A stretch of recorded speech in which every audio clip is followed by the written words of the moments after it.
एक और आपको बात मैं बताना चाहता हूँ। इंटरनेशनल की एक डॉक्यूमेंट्री है जहाँ पे केरल के कुछ गांव में शरिया लॉ एग्जिस्ट करता है, उसकी पूरी डॉक्यूमेंट्री है। आपको वो डॉक्यूमेंट्री ज़रूर देखनी चाहिए।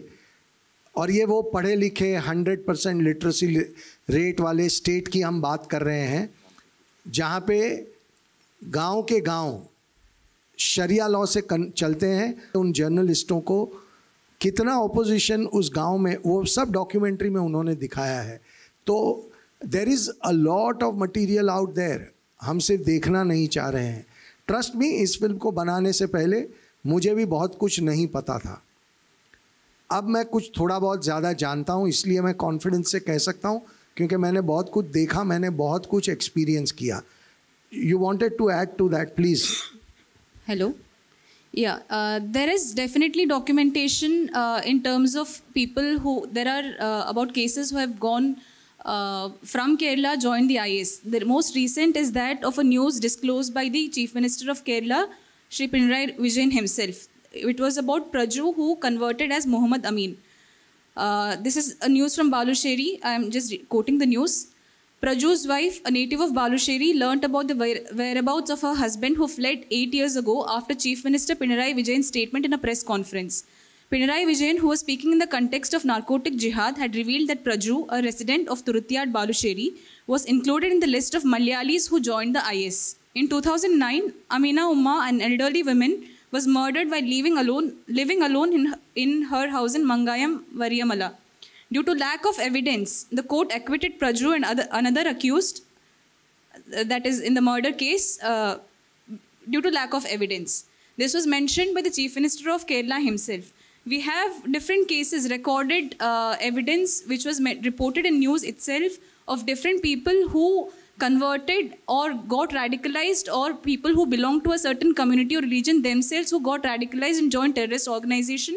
No, not just IS, but other terrorist organizations also. Not just that, there is recordical evidence of cases of love jihad in which the girl was found dead, girl or girls were found dead in suspicious situations. For example, Anila, Veni, Julie, students of Ambalapura, all this is related to Kerala. Anila, Veni, Julie, students of Ambalapura Model Higher Secondary School. Vrinda, Papinisheri, Kannur. We have at least 18 such cases of reported suspicious deaths linked with love jihad and other killings. Yeah, hi, this is Roona. Director Sahab, I will definitely say 32,000 या 25 या 30,000 मायने नहीं रखता है, मायने crime रखता है।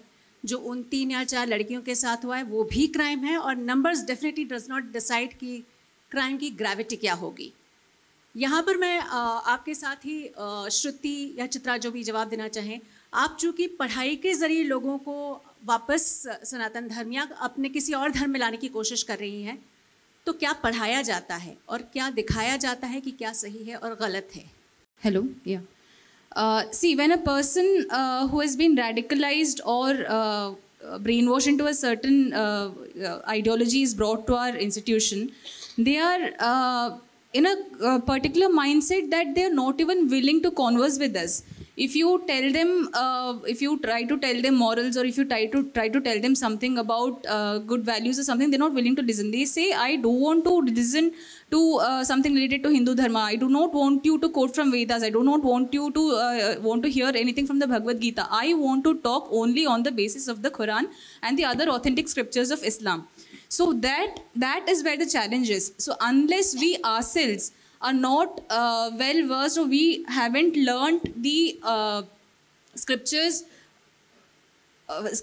authentic scriptures which are leading these people, or certain verses from the authentic scriptures which is motivating these people into adopting radical or anti-national mindsets, and counsel them and bring them back by telling them how fallacious these are, or how dangerous these are, or how they have been fooled or brainwashed into believing that something like this is the words of God or divine inspiration.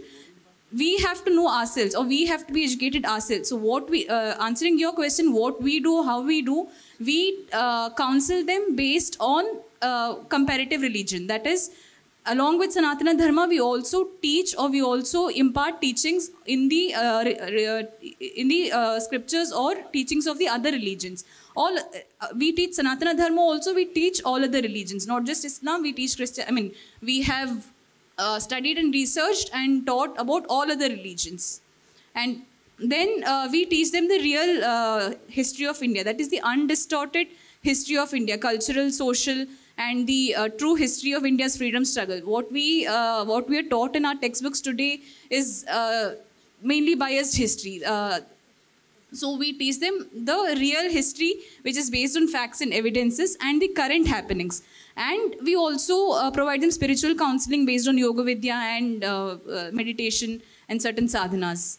This is a overall comprehensive syllabus, which is not, it's not like somebody comes, you talk to them, you can revert them in 1 or 2 days or 1 or 2 hours. If it's purely ideological, just a 2 or 3 hours conversation is enough to bring someone back or de-radicalize them. For example, in the case of Anaga, she was brainwashed so ideologically, but it was purely ideological conversion. So in her case, it just, it just took about 3 hours to make her realize the fallacies of what she was made to believe and adopt such a mindset and bring her back.